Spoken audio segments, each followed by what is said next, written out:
Caleb Mercer knelt in the stable dirt, his hand pressed against the neck of the last horse still standing, and felt the fever burning through the mare's skin like a curse he couldn't break. 3 months of watching his father's legacy die, one animal at a time, and now this. A woman he'd never met stepping off the afternoon stage, expecting to be his wife, expecting a life he couldn't give her anymore. He looked up at Eliza Hartwell, standing in the doorway, her eyes taking in the devastation, and the words caught in his throat. "You shouldn't have come." If you're drawn into this story of heartbreak and hope, subscribe to our channel and stay with us until the end. Comment below with your city so I can see how far this tale has traveled. "I signed a contract, Mr. Mercer." Eliza's voice carried none of the shock he'd expected. "I don't break my word." Caleb stood slowly, his knees protesting the movement. The mare behind him let out a weak whicker, and he felt something twist in his chest, the same helpless rage that had been building for months. "The contract was written when I still had a ranch worth inheriting. What you're looking at now is a graveyard that just hasn't finished dying yet." Eliza stepped forward, and he noticed she didn't flinch at the smell, the sour, sweet stench of sickness that had soaked into the wood and dirt. Her dress was simple, dark blue with travel dust still clinging to the hem, and she carried herself with a straightness that suggested she'd known hard work before arriving in Texas. "How many have you lost?" she asked. 17. The number hit him like a physical blow every time he said it. Started 3 months back with the yearlings. Thought it was just bad water at first, then maybe something they ate. Brought in a veterinarian from Austin, but he couldn't figure it. Said he'd never seen anything like it. "And the ones still alive?" Caleb gestured toward the back stalls. 4 left. This mare, 2 geldings, and my father's old stallion. He's the strongest, but even he's starting to fade." Eliza walked past him without asking permission, moving down the stable row with purpose. He watched her stop at each stall, watched her lean in close to examine the horses without touching them yet. There was something methodical about her movements, something that suggested she was cataloging details he couldn't see. "Your letter mentioned you needed a wife to help run the ranch," she said, her back still to him. "You didn't mention the ranch was dying." The accusation in her words stung, but he'd expected it. "Would you have come if I had?" She turned to face him then, and her eyes were sharper than he'd anticipated. "I came because I needed a fresh start, Mr. Mercer, and you offered one. The state of your ranch doesn't change that need." "Fresh start from what?" "That's my business." Her tone closed the door on that question. "What matters now is what we do next." Caleb felt a bitter laugh building in his throat. "There is no next. I've tried everything. Changed their feed, cleaned the water troughs twice daily, moved them to different pastures. Nothing works. They just keep getting sicker until they can't stand anymore, and then—" "Have you checked the grazing areas?" Eliza interrupted. "Looked at what specific plants they might be eating?" "It's grass and wildflowers, same as it's always been." "Nothing's ever the same, Mr. Mercer. Land changes, plants migrate, new seeds blow in on the wind." She moved toward the stable door. "Show me where they've been grazing." He wanted to tell her it was pointless, that he'd already walked every inch of his property looking for answers. But something in her certainty made him follow. They walked out into the late afternoon sun, and Caleb felt the heat pressing down like a judgment. The land stretched out around them. His father's land, his grandfather's before that, and he could see the neglect in every corner. Fences that needed mending, a barn roof with missing shingles, equipment rusting in the yard because he'd spent every spare dollar trying to save the horses. "My father built this place from nothing," he said, not sure why he was telling her. "Worked himself half to death to turn it into something real. When he died 2 years ago, he made me promise I'd keep it going." "And you've been trying to honor that promise alone?" Didn't have much choice. No siblings, no wife. Until now, apparently. Eliza stopped at the near pasture fence and leaned against the rail, her gaze sweeping across the field. Why a mail-order bride, Mr. Mercer? Surely there were women in town who wanted nothing to do with a failing rancher? He joined her at the fence. The ones who might have considered me before lost interest real quick once the horses started dying. Word spreads fast in a small town. So you sent away for someone who wouldn't know better. The bluntness of it made him flinch. I sent away for someone who needed a chance as much as I did. Figured that made us even. Eliza was quiet for a moment, and he watched her eyes trace patterns in the field he couldn't identify. That plant there, she said finally, pointing to a cluster of greenery near the water trough. The one with the purple flowers. How long has it been growing? Caleb squinted at the spot. I don't know. Maybe started showing up a few months back? Gets more common every year, but the horses have always grazed around all kinds of wildflowers. That's water hemlock. Her voice had gone flat, deadly serious. One of the most poisonous plants in North America. If your horses have been eating it, how do you know that? The question came out sharper than he intended. She met his eyes steadily. My mother was an herbalist, taught me about plants from the time I could walk. Which ones heal, which ones kill. I spent 15 years helping her treat people in our town before she passed. Caleb's heart was suddenly pounding. You're saying this plant is what's been killing my horses? I'm saying it's possible. Water hemlock affects the nervous system, causes fever, convulsions, respiratory distress. The symptoms match what I'm seeing in your stable. She turned to face him fully. But if I'm right, if that's what this is, then the ones still alive might be saved. For the first time in 3 months, Caleb felt something other than despair crack through his chest. Might be? I'd need to examine them more closely, see how far the poisoning has progressed. And I'd need access to specific herbs to make a treatment, things that might not grow naturally around here. I'll get you whatever you need. The words came out rough, desperate. There's a general store in town, and I can ride to Austin if... Mr. Mercer. She held up a hand. Caleb, I need you to understand something. Even if I'm right about the cause, even if I can treat the symptoms, there's no guarantee. Some of them might be too far gone. And treating 4 horses with intensive herbal remedies will take weeks of constant work. Are you prepared for that? He looked back toward the stable, thought about the mare lying in the dirt, about his father's stallion slowly losing the fight. I'm prepared to try anything that might work. Then we have a deal. Eliza extended her hand, formal and businesslike. I'll do everything in my power to save your horses. In exchange, you honor the marriage contract. Room, board, and the chance to build a life here. Caleb took her hand, felt the calluses on her palm that told stories of her own hard work. That's all you want? Even knowing what you're walking into? What I want, Caleb, is to be useful. To put my knowledge to work for something that matters. A ghost of something painful crossed her face. Where I come from, women who know too much about herbs and healing get looked at sideways, called unnatural. I'd rather be useful than feared. The weight of that confession settled between them, and Caleb realized he'd been so focused on his own desperation, he hadn't considered what might have driven her to answer his advertisement.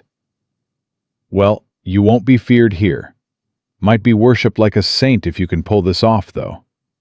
A small smile touched her lips, the first real expression he'd seen from her. Let's start with keeping them alive. We can discuss sainthood later. They spent the next hour in the stable, with Eliza examining each horse thoroughly. Caleb watched her work with growing astonishment.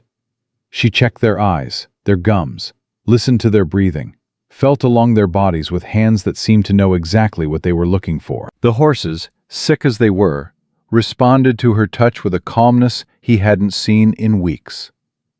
"This mare," Eliza said, still kneeling beside the horse that had been lying down when she arrived. "She's the worst off. The tremors in her legs, the way her breathing rattles. She's been symptomatic the longest, hasn't she?" "About 6 weeks. She was one of the first to show signs." Eliza sat back on her heels, her expression grave. "I won't lie to you. She might not make it, but I'm going to try." "What do you need?" She stood, brushing dirt from her skirt, and pulled a folded paper from her pocket.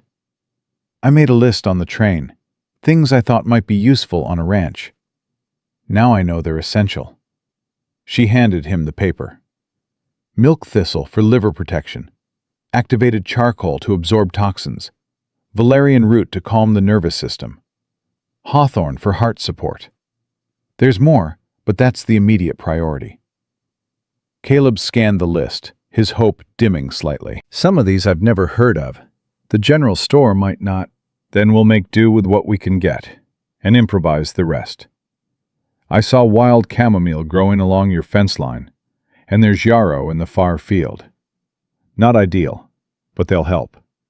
She took the list back. "First thing tomorrow, you ride to town and get whatever they have. Tonight, we start with what's available here." "Tonight? It's almost dark." "Caleb." She looked at him with those sharp eyes. "Your horses don't have the luxury of waiting for dawn. Every hour counts." He felt something shift in his chest, a strange mix of gratitude and something else he couldn't quite name. This woman had been on his property for less than 2 hours, and she was already rolling up her sleeves to fight for a future that technically wasn't even hers yet. "There's a bedroom in the house," he said awkwardly. "My father's old room. It's clean, got fresh linens. You should at least get settled, have some supper before." "Which one is yours?" The question caught him off guard. "What?" "Your bedroom. Which one is it?" "Upstairs, end of the hall. Why?" "Because that's where my things will go. We're married, Caleb, or we will be as soon as we can get to a preacher. I don't need separate quarters like some kind of guest." Her tone was matter-of-fact, brooking no argument. "People in town are going to talk enough about you sending away for a wife. Let's not give them more ammunition by having me sleep in your father's room like a boarder." Caleb felt heat creep up his neck. "I just thought, with everything happening so fast, you might want some space to—" "What I want is to not be treated like fragile china." Eliza moved toward the stable door. "Now, are you going to help me gather herbs, or are we going to stand here debating sleeping arrangements while your horses suffer?" A laugh escaped him, the first genuine one in months. "Yes, ma'am." They worked until full dark, Eliza directing him to specific plants with the confidence of someone who'd done this 1,000 times. She explained each one as they collected it, which parts to use, how to prepare them, what effects they'd have. Caleb found himself fascinated not just by the information, but by the passion in her voice when she talked about her craft. "My mother used to say plants were God's first medicine," Eliza said, as she carefully harvested yarrow blossoms. "Before we had doctors and pharmacies, we had the earth providing what we needed. People forget that." "Your mother sounds like she was a wise woman." "She was also a stubborn one. Insisted on treating people even after the new doctor came to town, and started calling her methods primitive." Eliza's hands stilled for a moment. "She died treating a fever that wouldn't break. Worked herself to exhaustion trying to save a child, and her own body gave out." "I'm sorry." "Don't be. She died doing what she loved, helping someone who needed her." Eliza stood, her arms full of plants. "That's more than most people get."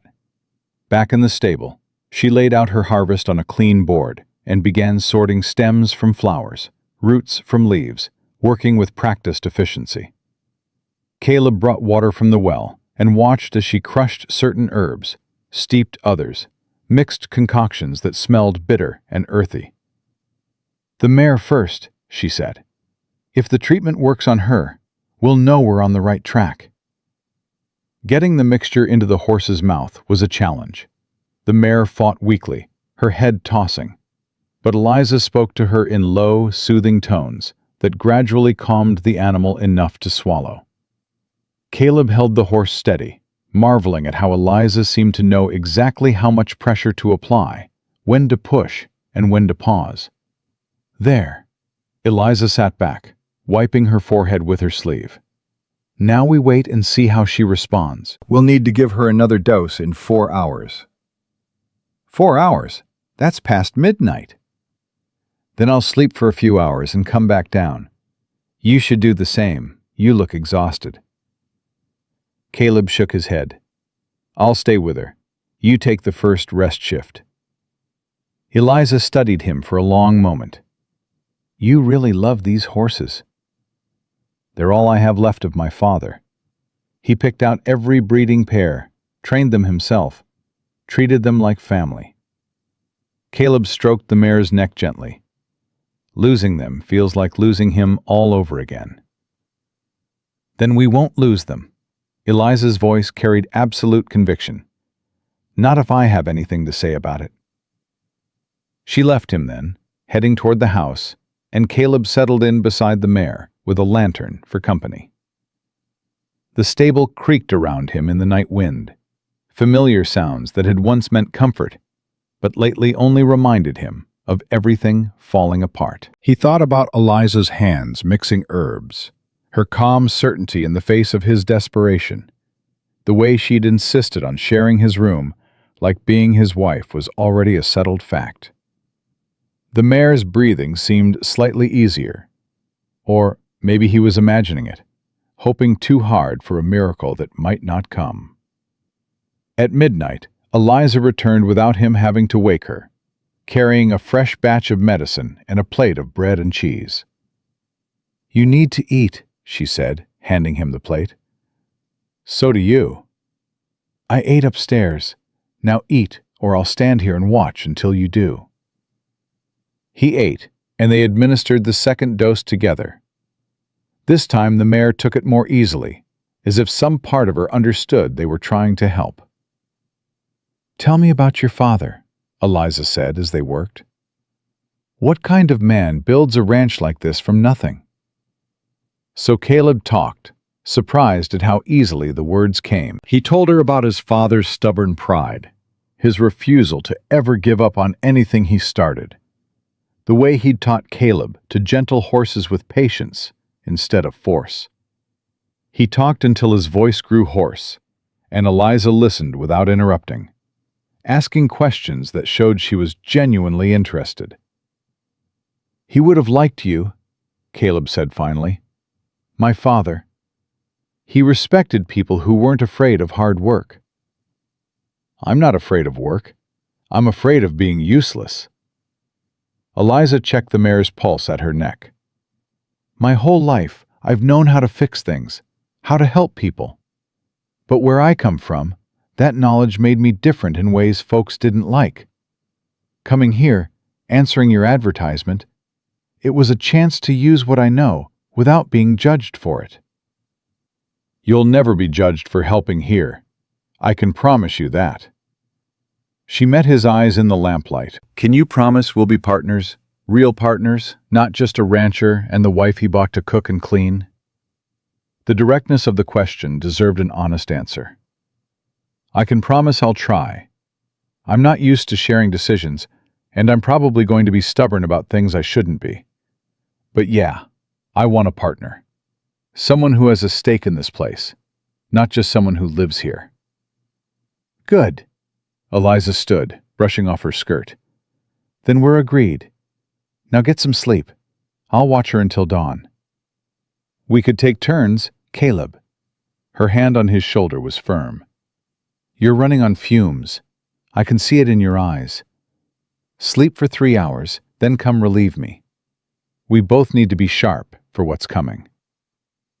He wanted to argue, but knew she was right. His body ached with exhaustion, and his eyes burned from too many sleepless nights. 3 hours, then I'm back. Deal. Caleb walked to the house, climbed the stairs to his bedroom, and found Eliza's single traveling bag sitting neatly beside his dresser. The sight of it hit him harder than he expected. This tangible proof that she meant what she'd said, that she was staying, that she was his wife in truth now, not just on paper. He lay down without undressing and fell into sleep immediately, dreamless and deep. When he woke, gray dawn light filtered through the window, and panic seized him. He'd slept more than 3 hours. She'd let him sleep. Caleb bolted from bed and ran to the stable, his heart pounding with fear of what he might find. Eliza was sitting cross-legged beside the mare, her head tilted back against the stall, eyes closed, but not asleep. The mare was standing, not steady, but on her feet, her head lowered to drink from the water bucket. "She stood up about an hour ago," Eliza said without opening her eyes. "Drank on her own. The tremors have lessened." Caleb felt his knees go weak. "You let me sleep. You needed it more than I needed help." "We were supposed to be partners." "We are." She opened her eyes and smiled at him. A real smile this time. Tired but genuine. "Partners know when to push and when to protect. You would have done the same for me." He couldn't argue with that. Instead, he knelt beside her and looked at the mare. Really looked, and saw what he'd been too afraid to hope for. A horse that might actually survive. "Thank you," he said, his voice rough with emotion. "Thank me when they're all healthy and running again. We still have 3 more to treat, and this is only the first day." But her hand found his and squeezed briefly. "We're going to save them, Caleb. Your father's legacy isn't dying today." The sun was barely clearing the horizon when Caleb rode toward town, Eliza's supply list folded in his shirt pocket, and a knot of anxiety twisting in his gut. Leaving her alone with 4 sick horses felt wrong, but she'd insisted they needed the proper medicines, and she'd been right about everything so far. 2 hours there, 2 hours back, she'd said, checking the stallion's fever one more time. "I can keep them stable that long. Just get what's on that list, Caleb. Everything you can find." The general store sat on Main Street, its windows already bright with morning light. Caleb tied his horse and pushed through the door, the bell chiming overhead like a warning. Martha Hendricks looked up from behind the counter, her eyebrows rising. "Well, Caleb Mercer, haven't seen you in near a month. Heard you got yourself a mail-order bride yesterday."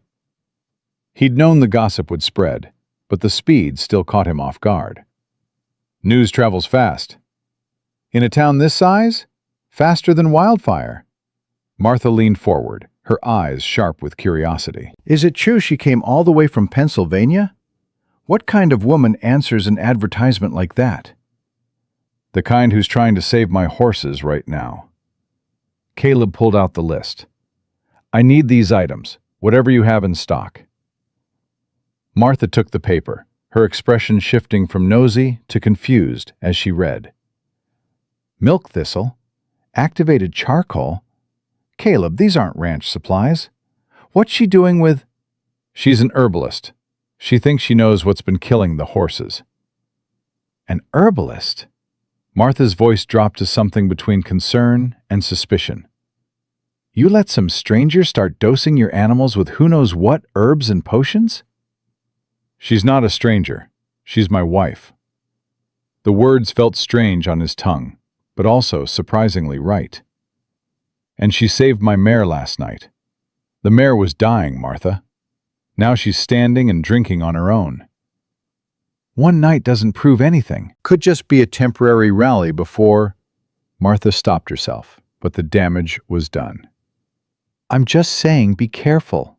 Women who practice that kind of medicine, sometimes they're running from something."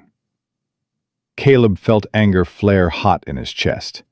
"Just get me what's on the list." Martha pursed her lips but turned to scan her shelves. "I've got the charcoal, and I think there's some valerian root in the back.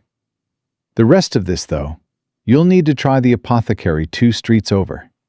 He might have the milk thistle. 20 minutes later, Caleb stood in the apothecary's cramped shop, watching an elderly man named Thomas squint at the list. "Your new wife knows her plants," Thomas said approvingly. "This is a solid protocol for toxin exposure. Smart woman." "You think it'll work?" "If she's right about the cause, could work miracles."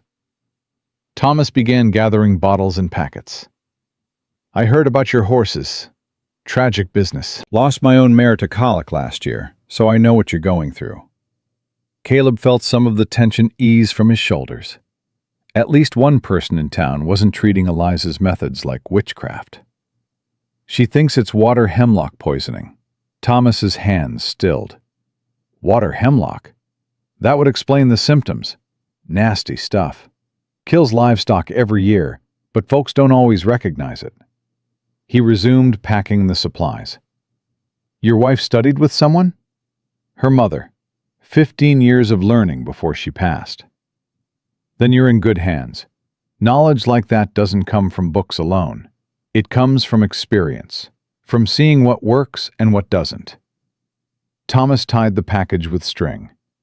"You tell her if she needs anything else, anything at all, she sends word to me. I respect someone who knows the old ways." Caleb paid for the supplies, grateful for Thomas's support even as Martha's warning echoed in his head. Women who practice that kind of medicine, sometimes they're running from something.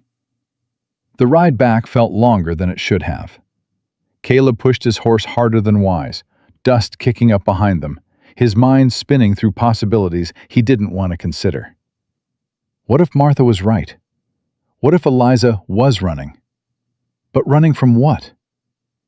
He reached the ranch to find Eliza in the second horse's stall, her dress sleeves rolled past her elbows, her hands covered in some kind of poultice.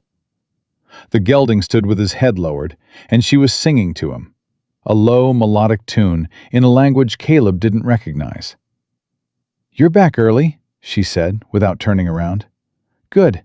I need the hawthorn if you found it." Caleb untied the package, his hands moving automatically. "Thomas at the apothecary had everything. He said you know what you're doing." "Thomas is one of the few." Eliza took the hawthorn and began preparing it, her movements quick and confident. I'm guessing Martha Hendricks had opinions. "How did you—" "Because there's always a Martha Hendricks. In every town, there's someone who thinks herbal medicine is too close to superstition, too female, too other." She didn't sound bitter, just tired. "What did she say?" Caleb hesitated, then decided honesty was better than protection. "She said women who practice this kind of medicine are sometimes running from something." Eliza's hands paused for just a moment before continuing. "She's not wrong." The admission hit Caleb like a physical blow. "Eliza, I'm running from suspicion, from fear, from people who think knowledge makes a woman dangerous."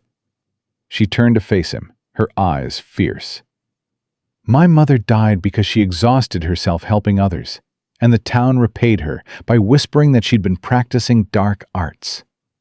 When I tried to continue her work, they started looking at me the same way. So yes, I'm running. But I'm not running from anything criminal or shameful. I'm running from ignorance." Caleb felt something settle in his chest, a decision he hadn't known he was making. "Then you ran to the right place. Anyone in this town has a problem with you helping my horses, they can take it up with me." A smile ghosted across her face, genuine and warm. "Careful, Caleb. You're starting to sound like a husband." "Maybe that's because I'm starting to feel like one." The words hung between them, heavy with implications neither was quite ready to explore. Eliza broke the moment by returning to the gelding, administering the hawthorn mixture with practiced ease. "This one's responding well," she said. "Better than I expected. We might be looking at a full recovery within the week." "And the other two?" "The stallion is strong. He'll fight through this. But the second gelding," she shook her head. "He's weaker than the rest. I'm worried about him." They worked through the afternoon, treating each horse in rotation, monitoring responses, adjusting dosages. Caleb watched Eliza move between the stalls with the kind of focused intensity he recognized in himself when he was training a difficult horse. That complete absorption in the task that made everything else fall away. "You love this," he said during a brief break. "Not just the helping, but the actual work of it." "I do." Eliza wiped sweat from her forehead. "There's something pure about it. Plants don't lie, and bodies respond or they don't. There's no politics, no social games, just cause and effect." "Is that why you left Pennsylvania? Too many social games?" She was quiet for a long moment, and he thought she might not answer. Then she sat down on a hay bale and looked at him directly. "There was a boy. Not a romance, just a child, maybe 8 years old. He got bit by a snake, and his parents brought him to me because the doctor was 3 towns away. I treated him with my mother's remedies, and he lived. Should have been a good thing, right?" Caleb sat down beside her, sensing this was important. "What happened?" The doctor finally arrived 2 days later, examined the boy, and told the parents he would have died without proper medical intervention.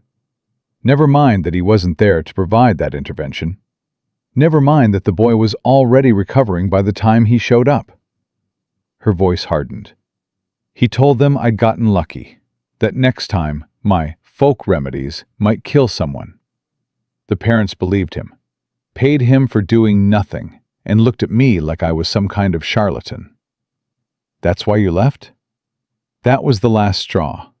But it wasn't the only time. Every person I helped, there was always someone ready to discount it, to say I was practicing medicine without a license, to suggest I was taking advantage of desperate people." She met his eyes. "I needed to go somewhere I could be useful, without being questioned at every turn." Caleb understood that need more than she knew. "My father used to say, the best way to prove yourself is through results, not words. Let people see what you can do, and the doubters will eventually shut their mouths." Did it work for him? Eventually. Took years, but yeah, it worked. He stood and offered her his hand. "Come on, let's go prove them all wrong." By evening, 3 of the 4 horses showed marked improvement. The mare was walking steadily, the first gelding was eating normally, and the stallion had the old fire back in his eyes. But the second gelding, the one Eliza had been worried about, was declining. "His heart rate is erratic," Eliza said, her fingers pressed to the horse's neck. "The hemlock damaged something internally. I can treat the symptoms, but if there's organ damage—" "Do what you can." Caleb stroked the gelding's face, remembering when his father had first brought this horse home as a yearling. "He's a fighter. He'll pull through." But Eliza's expression said she wasn't as confident. They stayed with the gelding through the night, administering treatments every 2 hours, trying everything in Eliza's arsenal of knowledge. Caleb saw exhaustion carving lines around her eyes, saw her hands trembling slightly as she mixed yet another poultice, but she never suggested giving up. "You should rest," he said around midnight. "I can watch him for a few hours. If he crashes, you won't know what to do. Then teach me." She looked at him, surprised, and he realized this was the first time he'd asked to learn her craft rather than just watching her work. Something shifted in her expression, a wall coming down. "All right. The signs to watch for are—" She taught him through the night, explaining each symptom, each treatment, each decision point. Caleb absorbed it like he'd once absorbed his father's lessons about horse training, understanding that this knowledge was a gift, a trust being extended. At dawn, the gelding's breathing evened out. His heart rate stabilized. Color returned to his gums. "He's going to make it," Eliza whispered, and Caleb heard tears in her voice. "They're all going to make it." He pulled her close without thinking, and she leaned into him, her body shaking with relief and exhaustion. They stood like that for a long moment, bound together by shared fear and shared triumph, and Caleb felt something click into place that he hadn't known was missing. "Thank you," he said into her hair. For everything. For coming here, for fighting for them, for not giving up. Thank you for trusting me. She pulled back to look at him. For believing in me when you had every reason to doubt. I never doubted. Not really. Liar. But she smiled when she said it. You doubted plenty. I could see it in your eyes. But you let me try anyway, and that's what mattered. They fed the horses together, cleaned the stalls together, worked side by side with the ease of people who'd been partners for years instead of days. The sun climbed higher, burning off the morning cool, and Caleb felt hope unfurling in his chest like a living thing. We should go into town, Eliza said as they finished. Make our marriage official with the preacher. People are already talking. Might as well give them something concrete to talk about. You sure you want to face the Martha Hendrickses of the world already? Caleb, I've been facing Martha Hendrickses my whole life. One more town, one more batch of suspicious looks.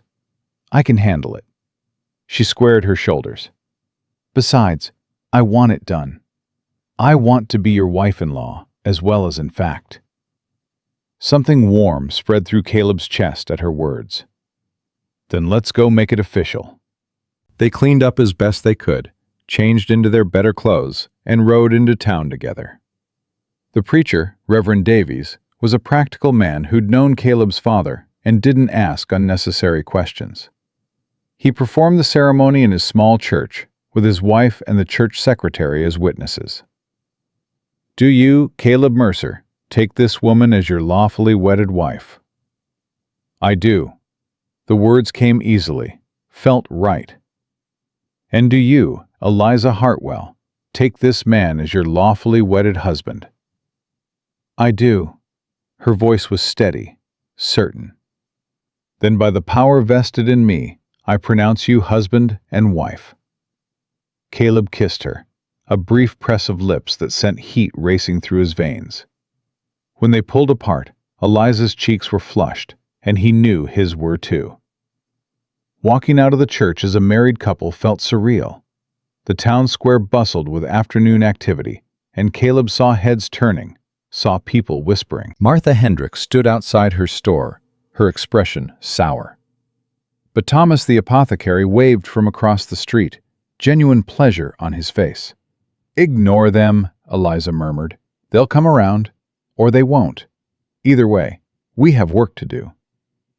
They were halfway to their horses when a man Caleb didn't recognize stepped into their path. He was well-dressed, city clothes, with a face that suggested he smiled rarely and meant it even less. Caleb Mercer?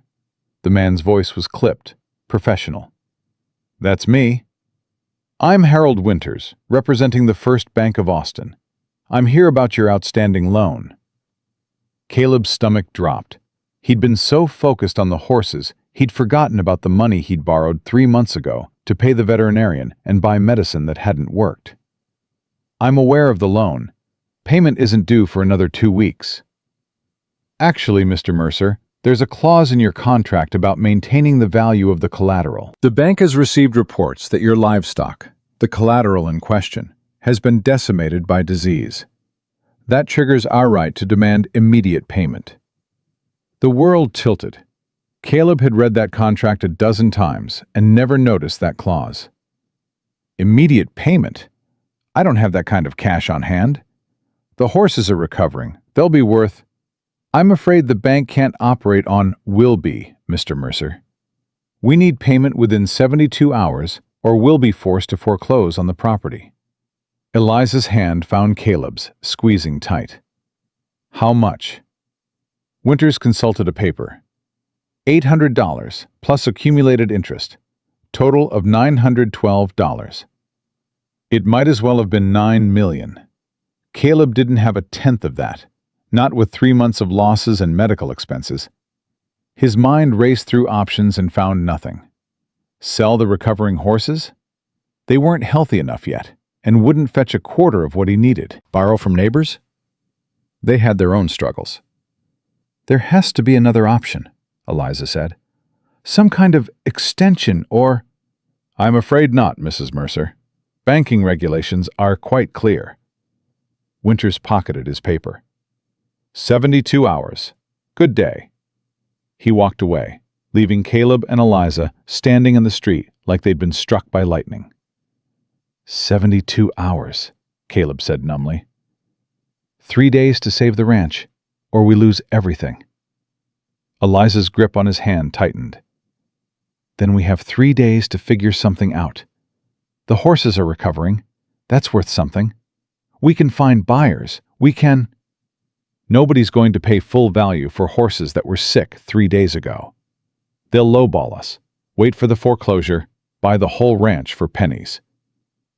Caleb felt the hope that had been building all morning crumble to dust. I'm sorry. I brought you into this mess, and now... Stop! Eliza turned him to face her, her eyes blazing. We're not done fighting yet. You saved those horses' lives by trusting me. Now trust me to help save this ranch. We have 3 days. That's enough time if we're smart. How? Even if we sold everything we own, it wouldn't be close to $900. Then we don't sell everything. We sell the right thing to the right person at the right price. Her mind was clearly working, spinning through possibilities. The horses are valuable once they're fully recovered. What we need is someone willing to pay in advance for that future value. Who would do that? Someone who knows horses, who understands the market, who can see potential. Eliza's eyes suddenly lit up. Your father had connections, didn't he? Other ranchers, horse traders? Yeah, but I haven't talked to most of them in years. They probably think I'm already finished. Then we prove them wrong. We show them 4 horses on the road to recovery from a disease everyone thought was fatal. We show them proof that you've got stock that survived something that would have killed ordinary animals. That makes them tougher, more valuable. Caleb felt a spark of hope kindle. You think anyone would buy that argument? I think we make them buy it, starting right now. She was already moving toward the horses. Who's the biggest horse trader you know? Someone with money and influence. Marcus Holloway. Runs an operation 3 times the size of mine, about 20 miles north. But he and my father had a falling out years ago over some disputed boundary land. He's not likely to... He's our best shot. Let's go. They rode hard, the afternoon sun beating down, and arrived at Holloway's ranch as shadows were lengthening. The place was impressive. Well-maintained buildings, pristine fences, dozens of horses in the fields. Everything Caleb's ranch should have been, and wasn't. Marcus Holloway met them in his yard, a big man in his 60s, with a weathered face and sharp eyes. Caleb Mercer. Didn't expect to see you on my property. Mr. Holloway, this is my wife, Eliza.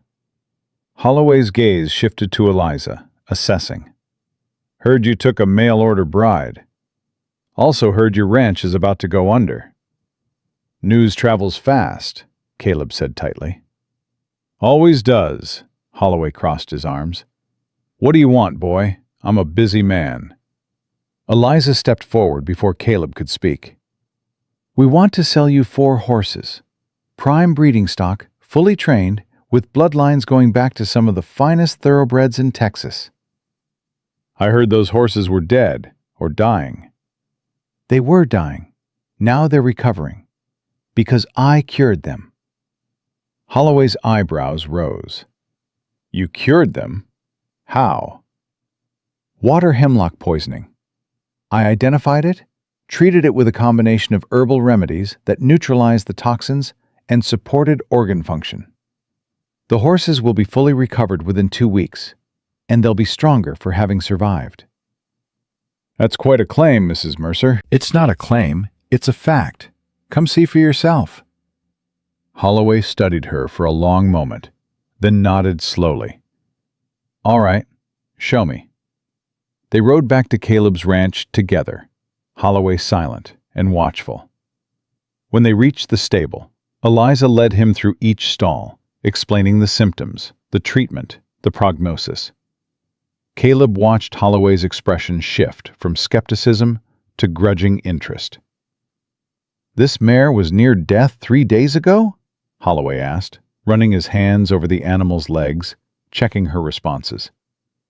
"She couldn't stand. Now she's walking, drinking, eating normally." Holloway moved to the stallion, examined him thoroughly. "Your father loved this horse. Wouldn't sell him for any price." "He's not for sale individually," Caleb said. "All 4, or none. And you need $900 by when?" 3 days. Holloway whistled low. "That's a tight timeline for a transaction this size."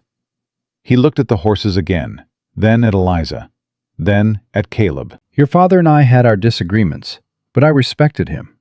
He built something real here, something worth preserving." He paused. "I'll give you $700 for the 4 horses." Caleb's heart sank. "That's not enough. It's more than fair for horses in their condition. I need $900. "Then you're asking me to overpay by $200 on speculation." "I'm asking you to invest in animals that will be worth twice that in a month." Eliza's voice was calm but firm.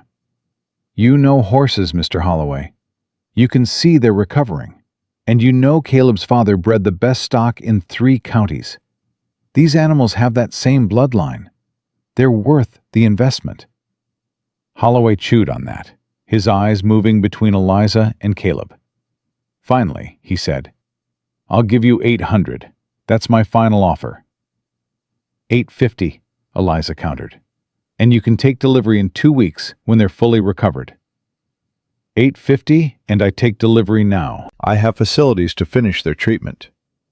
Caleb felt his last hope crumbling. "I need $900. Without that, the bank forecloses." Holloway looked at him for a long moment. "Your father saved one of my horses once, years before our falling out. Never charged me for it, just did it because it was the right thing to do. I've owed him a debt for 20 years. He sighed. $900. But I'm taking all 4 horses today, and you're throwing in that young mare in the south pasture. It was highway robbery, adding a 5th horse to make up the difference. But Caleb didn't have a choice. Deal. They shook on it, and Holloway counted out $900 in cash, hard money that felt unreal in Caleb's hands. The older man loaded the horses into his trailer, treating them with care that eased some of Caleb's guilt. "You did good work on them," Holloway told Eliza before leaving. "If you ever want to work on my stock, you let me know. I could use someone with your skills." After he left, Caleb and Eliza stood in the empty stable, the silence deafening. Saving the ranch had meant losing the horses, losing his father's legacy. "I'm sorry," Eliza said quietly. "I know this isn't what you wanted." "You saved the ranch. That's what matters." "But not the horses." Caleb looked at her, saw the guilt in her eyes, and realized she understood the cost better than he'd expected. "My father used to say, a ranch isn't the animals. It's the land and the people who work it. We still have both. And we can rebuild. Start fresh." "Yeah." He pulled her close, needing the contact. "We can rebuild." But as they walked back to the house together, Caleb couldn't shake the feeling that they'd won the battle, but the war was far from over.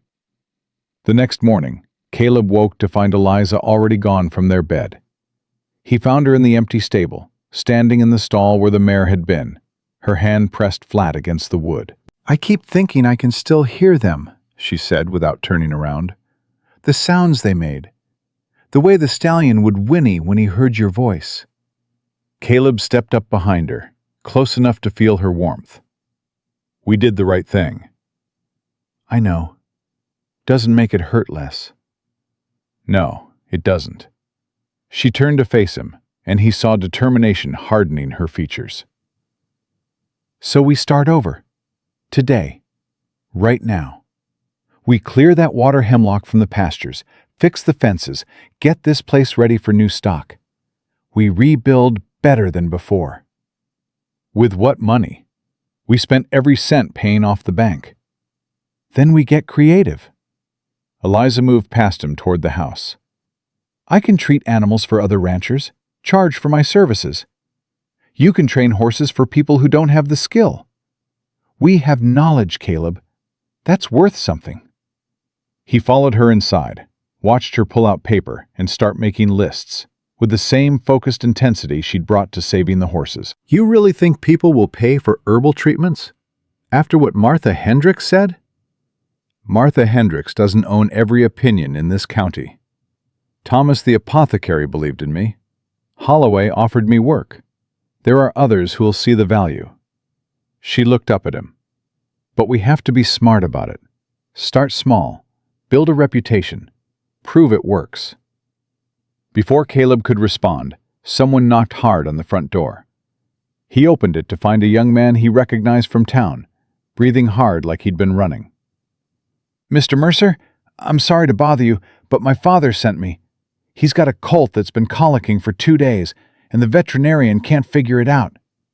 He heard your wife saved your horses, and he's wondering if she might— I'll get my supplies, Eliza said, already moving toward the kitchen where she'd stored her herbs. The young man's relief was palpable. Thank you, ma'am. My father said he'll pay whatever's fair. They rode to the neighboring ranch, a smaller operation than Caleb's had been, but well-maintained. The owner, Robert Chen, met them at the stable with worry etched deep in his face. Mrs. Mercer, thank you for coming. I know we're asking a lot. Show me the colt, Eliza said simply.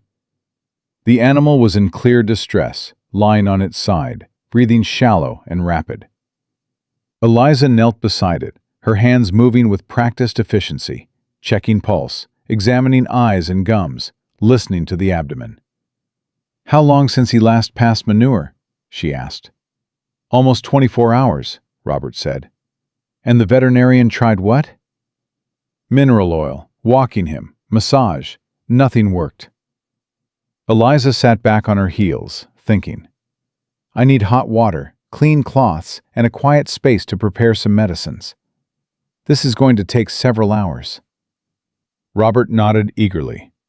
Whatever you need. Caleb watched Eliza work through the afternoon, administering treatments, monitoring responses, adjusting her approach when something didn't work as expected.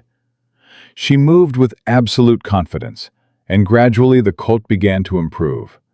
Its breathing eased, its pain seemed to lessen, and finally it passed waste, a sign the blockage was clearing. He's going to be fine, Eliza announced as the sun began to set. Keep him on a bland diet for 3 days, lots of water, and watch for any signs of recurrence. If you see anything concerning, send for me immediately. Robert Chen pulled out his wallet, but Eliza held up a hand. What's fair payment for your colt's life, Mr. Chen? I was thinking $20? I was thinking $50, and you tell everyone you know that I'm available for hire. Her voice was businesslike, but not unkind. Your colt was hours from death. The veterinarian failed. I succeeded. That's worth more than $20. Robert blinked, then slowly smiled. You're right, it is. He counted out $50. And I'll spread the word. You've got my guarantee on that. Riding home, Caleb felt something shift in his understanding of the woman beside him. You're a better negotiator than I expected. My mother taught me to value my knowledge. Too many women undercharge for their work because they're afraid of seeming greedy. But there's nothing greedy about asking to be paid fairly. She tucked the money into her pocket. $50. That's a start. Over the next week, word spread fast. A farmer 2 counties over sent for Eliza to treat his dairy cow. A rancher's wife wanted help with a chronic ailment the doctors couldn't cure. Thomas the apothecary referred 3 clients. Eliza worked from dawn to dusk, treating animals and people with equal skill, and the money started adding up. But not everyone was pleased. Caleb was in town buying supplies when he overheard Martha Hendricks talking to a group of women outside the general store. It's not natural, that's all I'm saying. A woman who shows up out of nowhere and suddenly everyone's running to her instead of proper doctors? There's something off about it. She saved Robert Chen's colt, one woman pointed out. The veterinarian said it would die. Or maybe the veterinarian was wrong, and it would have recovered on its own. You can't prove her herbs did anything.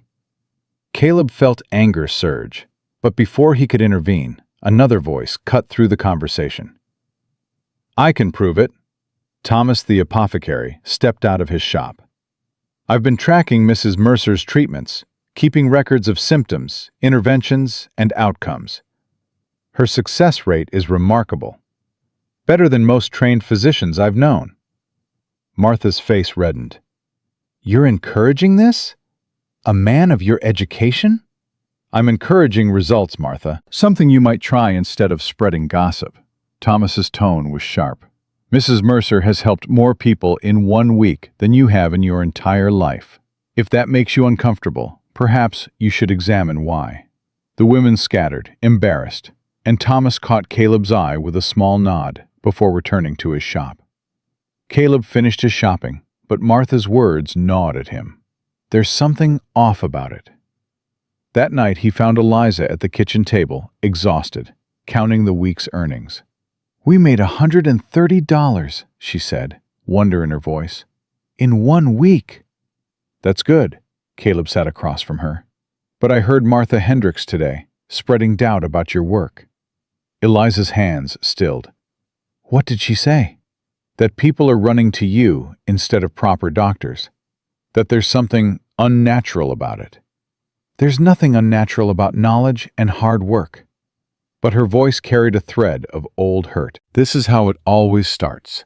Success breeds suspicion, especially for women. Thomas defended you, publicly. That brought a small smile to her face. Thomas is a good man, but one supporter doesn't silence a dozen doubters. She closed the ledger. We need to be careful, Caleb. Build our reputation slowly. Avoid anything that looks too dramatic or miraculous. The moment people think I'm claiming powers I don't have, we'll lose everything. You're not claiming anything except skill. Skill looks like magic to people who don't understand it. She stood, moved to the window. In Pennsylvania, there was a woman accused of witchcraft because she could predict weather patterns by watching clouds and animal behavior. Just observation and experience, but they called it supernatural. She had to leave town in the middle of the night. Caleb came up behind her, wrapped his arms around her waist. That won't happen here. I won't let it. You can't promise that. Maybe not, But I can promise I'll fight for you, every single day. She leaned back against him, and they stood like that for a long moment, drawing strength from each other. The next crisis came 3 days later. Caleb was working on fence repairs when he saw a rider approaching fast, dust kicking up behind the horse. He recognized the man as one of Holloway's ranch hands. Mr. Mercer! The hand pulled up hard, his horse lathered with sweat.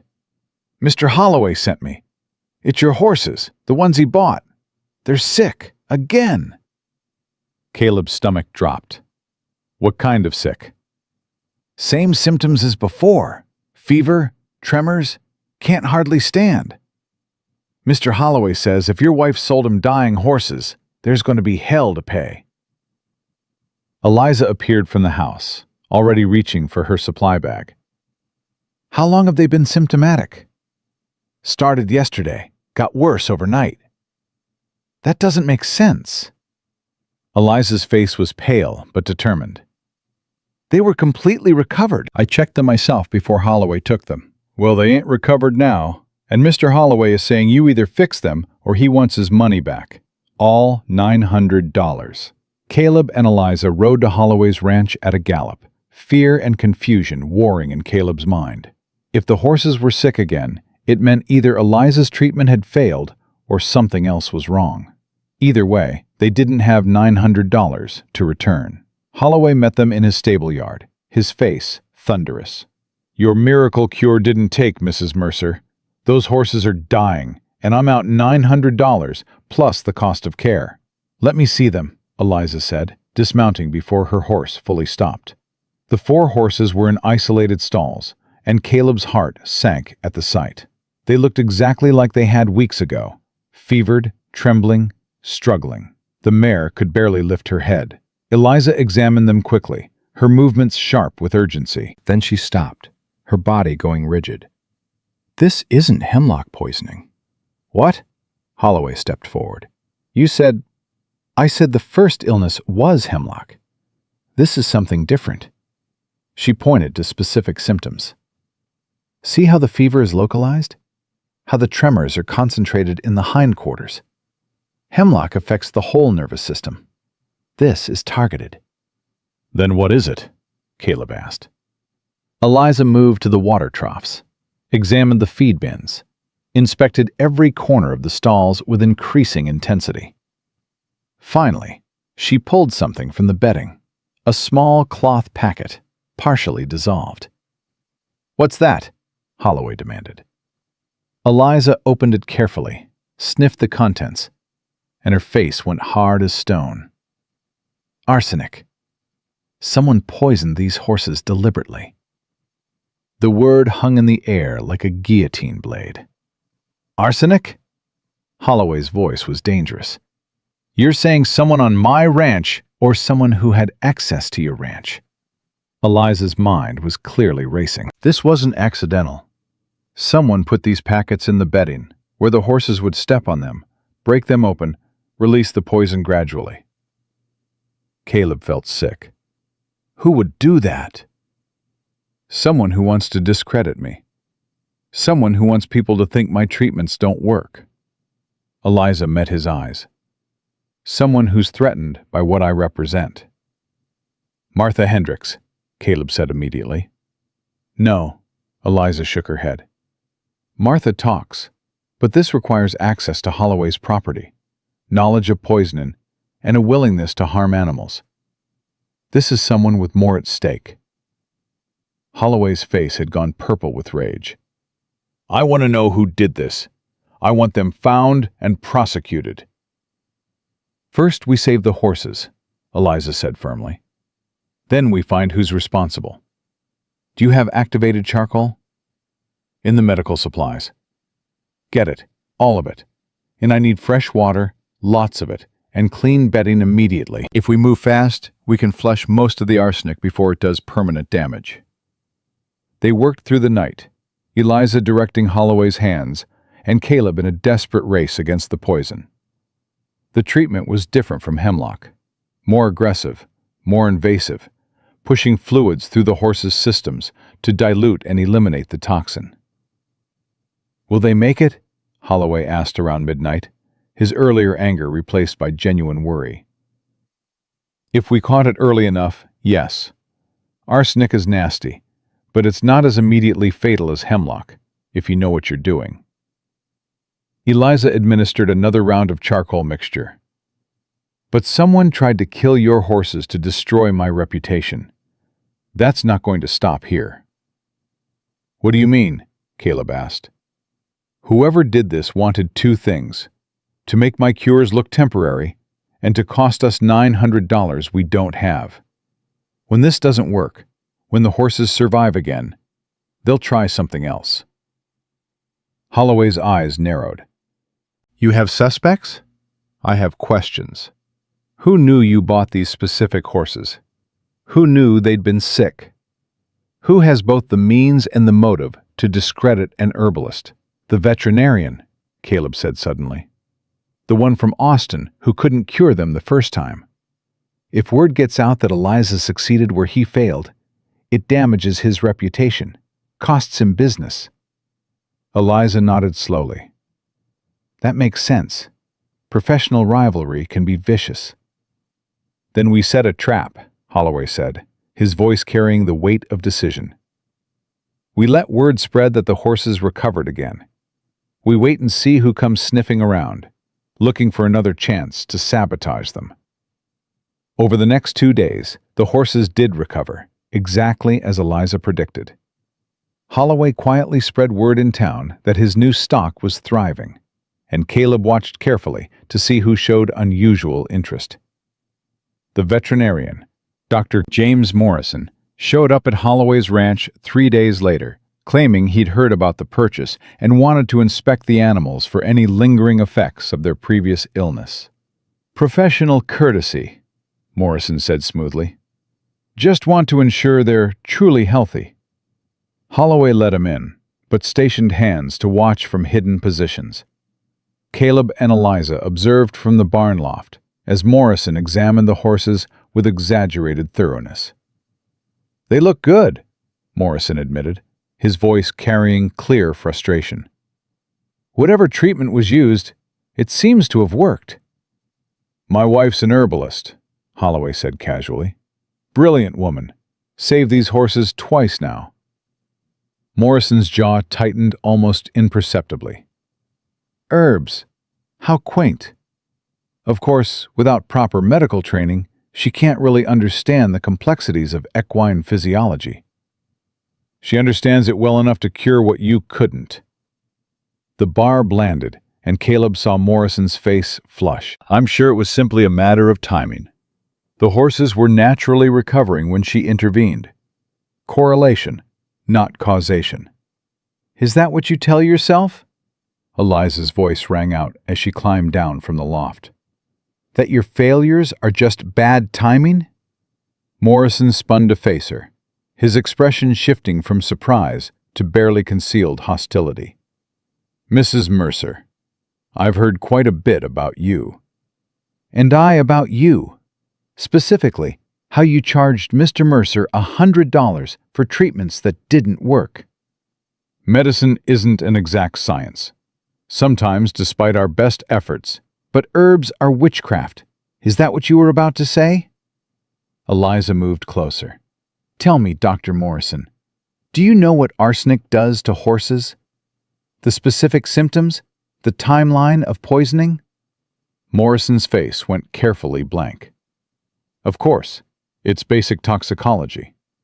"Then you'd know that someone with medical knowledge could use it to make previously cured animals appear sick again." Someone who wanted to discredit alternative treatments. That's a serious accusation. It's a serious crime. Poisoning animals, destroying property, attempting to ruin someone's livelihood. Eliza pulled the arsenic packet from her pocket. "We found this in the bedding, and we're going to find out who put it there." Morrison's eyes flicked to the packet, and Caleb saw it, a flash of recognition, quickly suppressed. "I'm sure I don't know anything about that." "Then you won't mind if we search your medical bag," Holloway said, "just to rule you out as a suspect." "You have no right. This is my property. I have every right." Holloway gestured to his hands. "Boys!" 2 ranch hands stepped forward, and Morrison's composure cracked. "This is harassment. I came here as a professional courtesy, and you're treating me like a criminal." "Because you are one," Eliza said quietly. "You poisoned these horses to make me look incompetent. You couldn't stand that an untrained woman succeeded where you failed. You have no proof." "Actually, we do." Holloway pulled a piece of paper from his pocket. "My foreman found arsenic packets hidden in your saddlebag while you were in the stable. Same type, same packaging. Care to explain that?" Morrison's face went from red to white. That's not... Someone must have planted them." "Save it for the sheriff," Holloway said. "He's already on his way." The veterinarian tried to bolt, but Holloway's hands caught him easily. Within the hour, the sheriff arrived, took Morrison into custody, and promised a full investigation. "This is going to cause talk," the sheriff warned Eliza. "A woman's testimony bringing down a licensed physician. Some folks won't like it." "Some folks already don't like me," Eliza said. "At least now, they'll know I fight back." After the sheriff left with Morrison, Holloway turned to Eliza with newfound respect. "You handled that well. Kept your head, built your case, didn't let emotion cloud your judgment. My mother taught me that truth is the best weapon. You just have to be patient enough to let it reveal itself." Holloway pulled out his wallet. "I want to pay you for saving these horses a second time. and I want to offer you a standing contract. You treat my stock, I pay you a monthly retainer. Interested?" Eliza glanced at Caleb, who nodded encouragement. "What kind of retainer?" $50 a month, plus additional payment for any major interventions. I've got 40 horses here, and I'd rather prevent problems than cure them." It was more money than Caleb had made in his best months. Eliza extended her hand. "Deal." Riding home, Caleb felt the weight of the past weeks finally lifting. "We did it.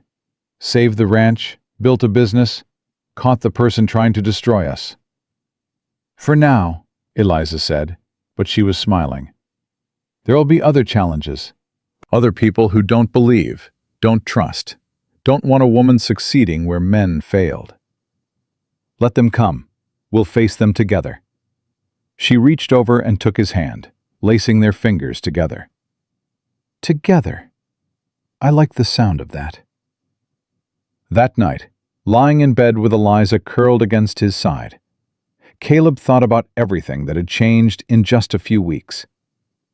He'd started with a dying ranch and a mail-order bride he'd never met. Now he had a thriving business partnership, a wife he was genuinely falling in love with, and a future that looked nothing like he'd planned, but somehow felt exactly right. "Caleb?" Eliza's voice was soft in the darkness. "Yeah?" "Thank you for trusting me, for believing in me even when others didn't. Thank you for saving everything I'd given up hope on." He kissed the top of her head, including me. She was quiet for a moment, then said, "We should buy new horses. Start building the herd again. Your father's legacy shouldn't end just because we had to sell his stock." "With what money?" "With Holloway's retainer, plus what I'm making from other clients. We can afford a breeding pair, maybe 2 if we're careful. Start small, build slow. Do it right this time." Caleb felt hope kindle again, brighter than before. "You really think we can rebuild what we lost?" "I think we can build something better. Not your father's ranch, but ours. A partnership, not a legacy. Something we create together from the ground up." He pulled her closer, feeling the rightness of it settle deep in his bones. "When do we start?" "Tomorrow." Her voice carried the determination he'd come to love. "We start tomorrow, and we don't stop until we've built something that can't be torn down." Tomorrow came with Caleb and Eliza riding into town before dawn, their saddlebags empty, but their purpose clear. The livestock auction started at 8, and they had exactly $200 saved between Holloway's first retainer payment and Eliza's private clients. "200 won't buy much," Caleb said as they tied their horses outside the auction yard. "Maybe 1 decent mare, possibly 2 if we're lucky and nobody else is bidding." "Then we make our own luck." Eliza straightened her shoulders. "We find horses other people overlook. Young ones, untrained ones, animals with potential that nobody else sees." The auction yard was already filling with ranchers, all of them men, all of them looking at Eliza with varying degrees of curiosity and suspicion. Caleb felt her hand slip into his, a brief squeeze before she let go and walked forward with her chin up. "Well, well, Caleb Mercer." A voice Caleb recognized made him turn. It was Samuel Cross, a rancher who'd competed with his father for years. "Heard you sold your whole herd to Holloway. Come to start over with pocket change?" "Come to build something new," Caleb replied evenly. Cross's eyes shifted to Eliza. "This the mail-order bride? The one claiming to cure horses with weeds?" "My wife's an herbalist, and she's cured more animals in a month than most veterinarians cure in a year." "Yeah, I heard about Morrison getting arrested. Shame, that. Man loses his reputation because some woman gets lucky a few times." Cross spat tobacco juice into the dust. "Let's see how lucky she is starting from scratch." Eliza stepped forward before Caleb could respond. Mr. Cross, I'm going to remember those words. When my ranch is thriving and yours is struggling, I'm going to remember you called my knowledge luck. Cross laughed, but there was uncertainty in it. Big talk for someone with empty stables. Empty today, won't be empty long. The auction began, and Caleb watched Eliza study each animal with intense focus. She didn't bid on the prime stock, the horses everyone wanted. Instead, she waited, patient as stone, until a young mare was let out. Thin, skittish, with a pronounced limp. Lot 47, the auctioneer called. 3-year-old mare, needs work. Starting bid, $50. Silence. Nobody wanted a lame horse. $40? The auctioneer tried. Still nothing. Eliza raised her hand. $30. The auctioneer looked relieved. Sold to the lady for $30. Caleb leaned close.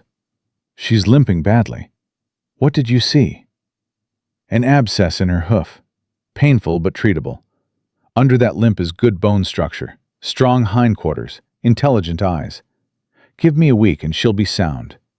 Eliza's gaze was already on the next lot. Trust me. He did.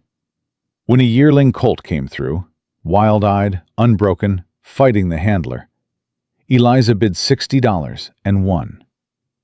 When an older gelding was brought out, scarred and labeled difficult, she paid $40. That's $130 on 3 problem horses, Caleb said as they loaded their purchases. We've got 70 left. 70 is enough. Eliza ran her hand along the mare's neck, and the horse calmed instantly. These 3 will be worth 10 times what we paid once they're healthy and trained. But we need feed, medical supplies, and proper tack. Let's go. They spent the remaining money carefully, Eliza negotiating prices with the same confidence she'd shown at the auction. By noon, they headed home with 3 horses, supplies, and exactly $2 remaining. We're broke again, Caleb said, but he was smiling. We're invested. There's a difference. Eliza rode the gelding, already working on gentling him. By the end of the month, Holloway pays us again. By then, these 3 will be showing real progress. We sell 1, buy 2 more. Slow and steady. Over the next week, Caleb watched Eliza transform their purchases. The mare's abscess drained and healed, revealing a smooth gait that turned heads. The colt responded to her patient training methods, learning faster than Caleb had thought possible. Even the difficult gelding softened under her consistent, calm handling. How do you do it? Caleb asked one evening, watching her work with the colt. Make them trust you so fast. I don't make them do anything. I listen to what they're telling me, how they move, what frightens them, what they need. Then I give them what they need instead of forcing what I want. She glanced at him. Animals aren't that different from people. Most bad behavior comes from pain or fear. Fix the source, and the behavior changes. Is that how you fixed me? She laughed, genuine and warm. You weren't broken, Caleb, just hurting. There's a difference. That night, a storm rolled in hard and fast. Caleb woke to thunder and the sound of horses screaming. He and Eliza ran to the stable to find the colt in a full panic, crashing against the stall walls. The thunder's triggering something, Eliza said, moving slowly toward the terrified animal. Easy, easy now.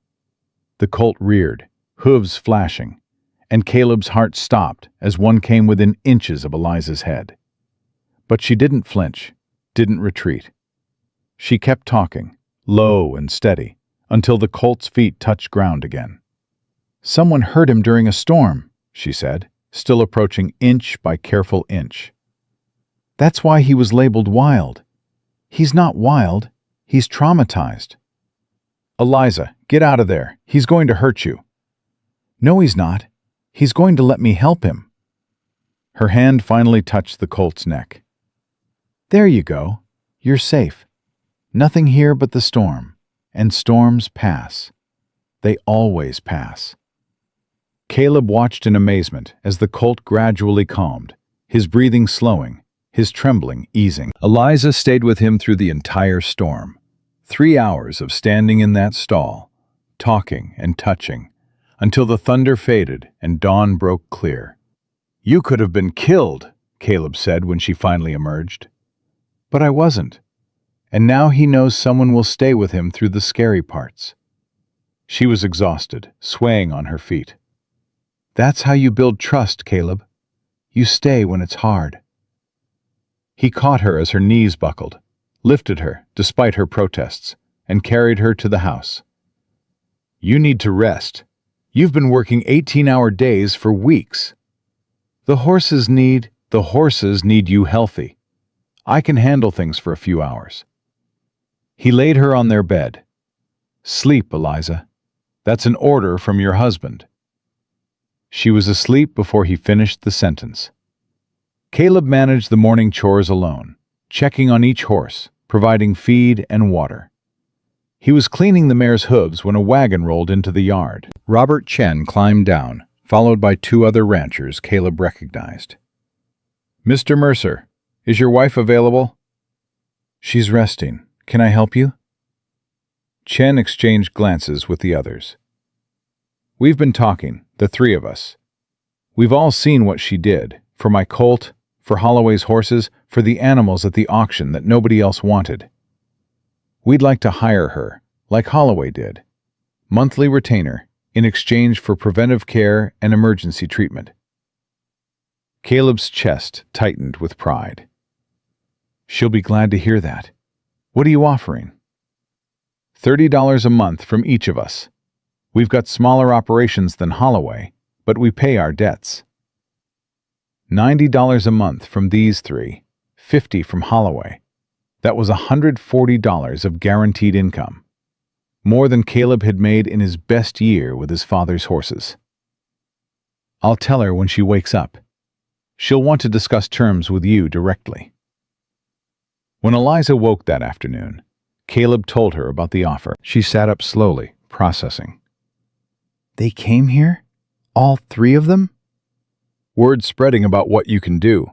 People are starting to see past their prejudices." "Not all of them." Eliza moved to the window. "Martha Hendricks still crosses the street when she sees me coming. And I heard some women at church calling me unnatural." "Let them talk. You're building something real, something they can't tear down with gossip." "I hope you're right." But doubt shadowed her face. The doubt proved warranted 2 days later when the preacher, Reverend Davies, appeared at their door. His expression was uncomfortable, almost apologetic. "Caleb, Eliza, may I speak with you both?" They sat in the kitchen, and Davies twisted his hat in his hands before speaking. "I've been hearing concerns from some members of the congregation about the nature of Mrs. Mercer's healing work." "What kind of concerns?" Caleb's voice had gone flat. "They're worried it goes against Scripture, that healing through plants and herbs, without prayer or divine intervention, is somehow—" He paused, clearly struggling. "They're using the word witchcraft." Eliza's face went pale, but her voice stayed steady. "Witchcraft? Of course they are." "I don't believe that," Davy said quickly. "I've seen your work, seen the good you do. But some people are frightened by what they don't understand, and fear makes them say ugly things." "What are you asking us to do?" Caleb demanded. "I'm asking Mrs. Mercer to perhaps be more public about her faith. Attend church regularly. Pray with her patients. Make it clear that she sees her knowledge as a gift from God, rather than something separate from Him." "I do see it as a gift from God," Eliza said quietly. "My mother taught me that these plants were put on earth for our use, that understanding them was understanding part of God's creation. But I won't perform faith for people's comfort. I won't pray loudly and publicly, just to prove I'm not a witch." Davy sighed. "I understand, I do. But I'm trying to protect you from something uglier. Accusations like this, in small towns, they can spread like wildfire." "Let them spread," Caleb said. "We'll fight them with results. Every animal she cures, every person she helps, that's proof of her character." "I hope that's enough," Davy stood. "I truly do. But please, be careful. Watch for signs of trouble before it gets out of hand." After he left, Eliza sat silent for a long time. Finally, she said, "Maybe we should leave. Go somewhere bigger, somewhere people are less suspicious of women with knowledge." "No," Caleb took her hands. "We're not running. We're building a life here, together. If people want to whisper and judge, let them. We'll prove them wrong by succeeding." "And if we can't prove them wrong? If they turn on us regardless of what we do?" "Then we face it together, "But we don't give up before the fight even starts." Eliza nodded, but fear still haunted her eyes. That fear seemed justified when, 3 days later, Caleb found one of their horses dead in the pasture. Not sick, not injured, just dead, lying in the grass with no obvious cause. "Poison again," Eliza said after examining the body. "Not arsenic this time. Something faster acting, probably mixed into feed." "Morrison's in jail. Who else would—" "Anyone who wants to discredit me. Anyone who's spreading those witchcraft rumors and wants evidence that my work is cursed." She stood, her face hard. "We need to figure out who, and we need to do it fast, before they strike again." Caleb spent the next day questioning neighbors, trying to piece together who'd been near their property. The pattern that emerged made his blood run cold. Martha Hendricks had been seen walking near their fence line the day before the horse died. Her nephew worked at the apothecary. He'd have access to all kinds of substances. "We can't prove anything," Eliza said when he told her. "Suspicion isn't evidence." "Then we set a trap, like we did with Morrison." They spent that night in the stable, hidden in the loft, watching and waiting. Near midnight, a figure approached the feed bins. Caleb's hand tightened on Eliza's arm as they watched someone pour liquid from a bottle into the horse's grain. "Now," Caleb whispered. They dropped from the loft together, landing behind the intruder. The figure spun, and lamplight revealed not Martha's nephew, but someone Caleb never expected. Samuel Cross. "You?" Eliza's voice was ice. "You're the one poisoning our horses?" Cross's face twisted with something ugly. "You've taken enough from this town, stealing clients from honest ranchers with your tricks and potions. Someone needed to stop you." "Stop me from what? Helping people? Curing animals?" "From making fools of us." Cross's voice rose. "You're a woman with no training, no certification, nothing but folk remedies, and you're making more money than men who've ranched their whole lives. It's not right." Caleb stepped forward, anger burning hot. "So you decided to kill innocent animals to prove what? That you're better than her? That being a man gives you more right to succeed?" "I decided to protect the natural order. Women belong in kitchens, not competing with men in business." "The natural order," Eliza repeated, and something in her voice made both men look at her. "Let me tell you about the natural order, Mr. Cross. In nature, the strongest survive. Not the loudest, not the most threatened by change, but the ones who adapt and grow. You're terrified of me because I represent a future where women don't need your permission to be skilled, to be successful, to be seen as equals." "You'll never be my equal." "You're right. I won't." Her smile was sharp as broken glass. "I'll be better, and that's what really scares you." The sheriff arrived within the hour, summoned by a ranch hand Caleb had positioned as backup.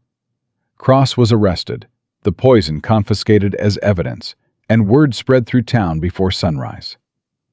The next morning, Caleb and Eliza found a line of people waiting at their door.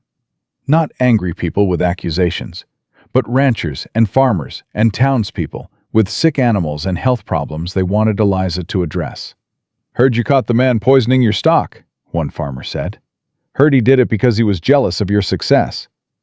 Made me think maybe the gossip about you was just jealousy talking too. By noon, Eliza had treated 6 animals and agreed to 4 more monthly retainer contracts.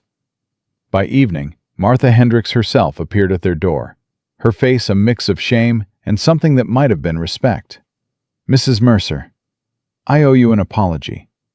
I said things, spread rumors, and I was wrong." Martha's voice was stiff but sincere. My sister's sick. Been sick for months. Regular doctors can't figure it. I was hoping, that is, if you'd be willing. "I'll see her tomorrow," Eliza said simply. "First thing in the morning." After Martha left, Caleb pulled Eliza into his arms. "You could have turned her away, after everything she said about you." "My mother taught me that holding grudges is like drinking poison and expecting the other person to die. Besides, she came here asking for help. How could I refuse?" "Because you're a better person than most." "No, I'm just a person who knows what it's like to need help and be refused. I won't do that to others, no matter how they've treated me." Caleb kissed her then, slow and deep, pouring everything he felt into it. Pride, gratitude, love that had grown from necessity into something unbreakable. "I love you," he said when they broke apart. "I don't think I've said that yet, but I do. I love you, Eliza Mercer." Her eyes filled with tears. "I love you too." Have for weeks, but I was afraid to say it. Afraid you'd think it was just gratitude or obligation. "It's not?" "No, it's real, and it's terrifying, and it's the best thing that's ever happened to me." She pulled him close again. "You gave me a chance when nobody else would. You believed in me when I barely believed in myself. How could I not love you?" They held each other as the sun set. 2 people who'd started as strangers, brought together by desperation, and built something stronger than either had dreamed possible. Over the next month, the ranch transformed. Word of Cross's arrest and his pathetic jealousy spread, shifting public opinion firmly in Eliza's favor. Her practice grew until she had to start turning away clients. The 3 horses they'd bought at auction were now worth 10 times their purchase price, and Caleb sold the gelding for $300 to a rancher in the next county. With the profits, they bought 5 more horses, all of them with potential that others missed. Eliza trained them while maintaining her healing practice, and Caleb handled the business side, negotiations, contracts, sales. They worked as true partners, each bringing strengths that complemented the other. "We should hire help," Caleb said one night, reviewing their finances. "We're making enough now to afford a ranch hand, maybe 2. "Then let's do it. But I want to pick them myself." Eliza looked up from the medical journal she was reading. "I want people who will respect what we're building here, not just collect a paycheck." They hired 2 young men from town, both of them sons of farmers who'd seen Eliza's work firsthand. Within weeks, the ranch was running smoother than it ever had, even in his father's time. But the real transformation came 6 weeks after Cross's arrest, when Marcus Holloway appeared with an unexpected proposal. "Caleb, Eliza, I've been watching what you've built here. It's impressive. More impressive than I expected." Holloway's tone was all business. "I want to propose a partnership. You supply the training and medical care, I supply the capital and connections. We build a breeding operation that combines my resources with your expertise." Caleb and Eliza exchanged glances. "What kind of partnership?" 50-50 split on all profits. I provide land, purchase breeding stock, handle marketing and sales. You train the horses, maintain their health, develop the training protocols. We create the finest horse operation in Texas." "Why us?" Eliza asked. "You could partner with any established rancher." "Because established ranchers do things the way they've always been done. You 2 are building something new, something better. I want to be part of that." Holloway leaned forward. Also, frankly, Having the best equine herbalist in the state as my business partner gives me a competitive advantage nobody else can match." They discussed terms for hours, negotiating details, protecting their interests. Finally, they shook hands on an agreement that would double their operation within a year. "One condition," Eliza said before Holloway left. "Part of our profits go to establishing a school, a place where I can teach other women and men about herbal medicine and animal care. Knowledge shouldn't die with the person who holds it." Holloway considered this, then nodded. "Agreed. But you'll charge tuition. This is a business, not charity." After he left, Caleb lifted Eliza off her feet and spun her around. "We did it. We actually did it." "We're not done yet," she said, laughing. "We've only just started." That night, lying in bed with Eliza's head on his chest, Caleb thought about how far they'd come from that first desperate day when she'd stepped off the stage into his dying ranch. They'd saved each other in ways that went far beyond business or marriage contracts. "Caleb," Eliza's voice was soft. "What are you thinking about?" "About how you were supposed to be a last resort, a desperate solution to a failing ranch. And now? Now you're everything. My partner, my wife, the person who saved my life in every way that matters." He kissed the top of her head. "I don't believe in fate, but sometimes I think you were meant to step off that stage, that everything happened exactly as it needed to for us to find each other." "I think so too." She tilted her face up to his. "And I think we're going to build something extraordinary together. Something that lasts." Something that lasts became more than words in the months that followed. By spring, the partnership with Holloway had transformed both operations. Caleb and Eliza's ranch now housed 20 horses in various stages of training, and Eliza's medical practice had expanded to 3 neighboring counties. But success brought new complications. Caleb was reviewing contracts in the office when Eliza burst through the door, her face flushed with anger. "Thomas just told me the medical board in Austin is investigating me. Someone filed a formal complaint claiming I'm practicing veterinary medicine without a license." Caleb's stomach dropped. "Who filed it?" "He doesn't know. It's anonymous. But they're sending an inspector next week to evaluate my methods and determine if I'm breaking the law." "You're not breaking any law.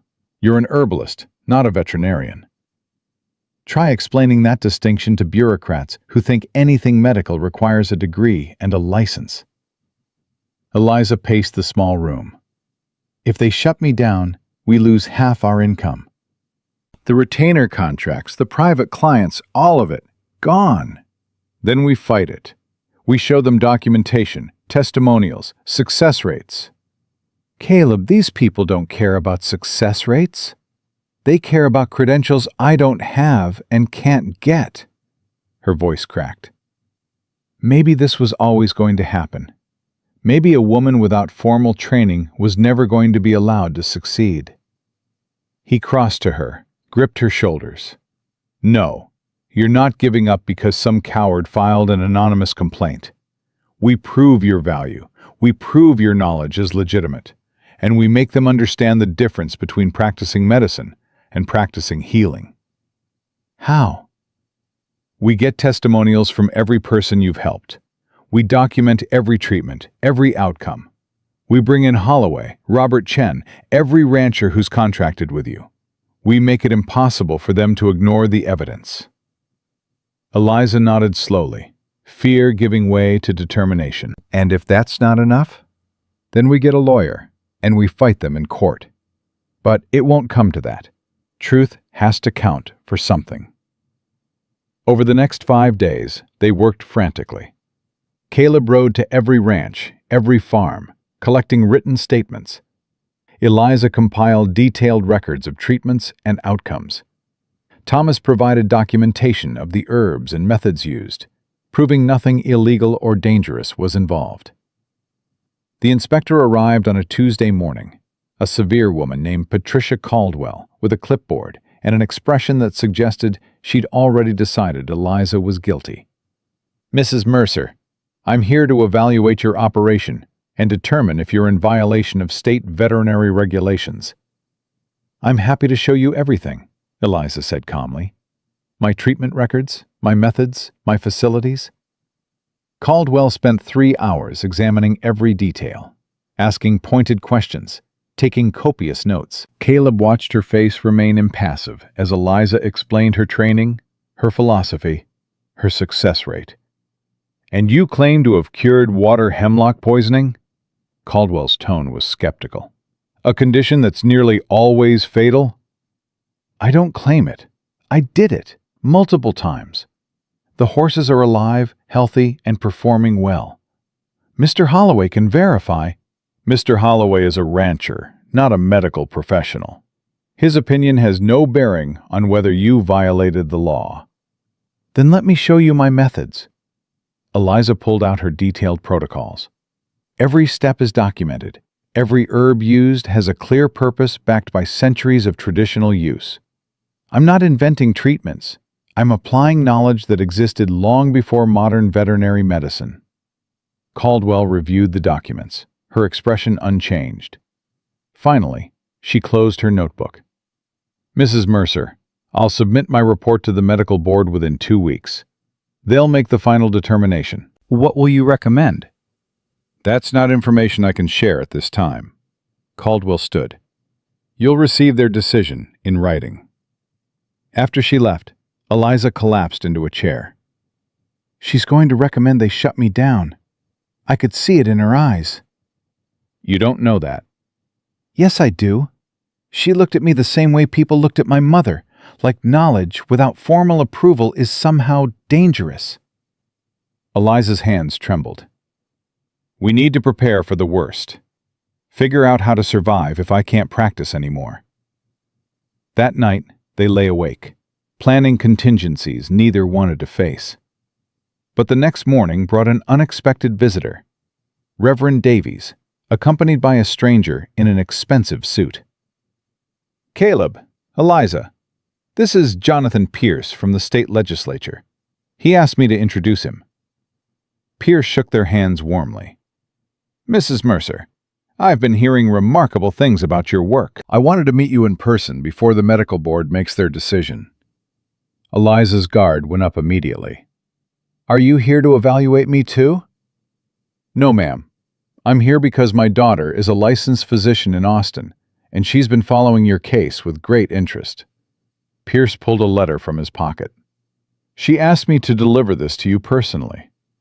Eliza opened the letter, read it quickly, and her eyes widened. "She's offering to sponsor me for formal certification? To help me get recognized by the medical board as a legitimate practitioner?" "More than that. She's proposing a new category of licensing for herbalists and traditional healers. You'd be one of the first to qualify, and your success would set the standard for others." Pierce smiled. "My daughter believes the medical establishment needs to evolve, to recognize that not all healing comes from universities and laboratories." "Why would she do this for me? She doesn't even know me." "She knows your work. She's reviewed your case files, studied your methods, interviewed your clients. She says you're doing medicine the way it should be done, treating the whole patient, preventing problems instead of just addressing symptoms." Pierce's expression grew serious.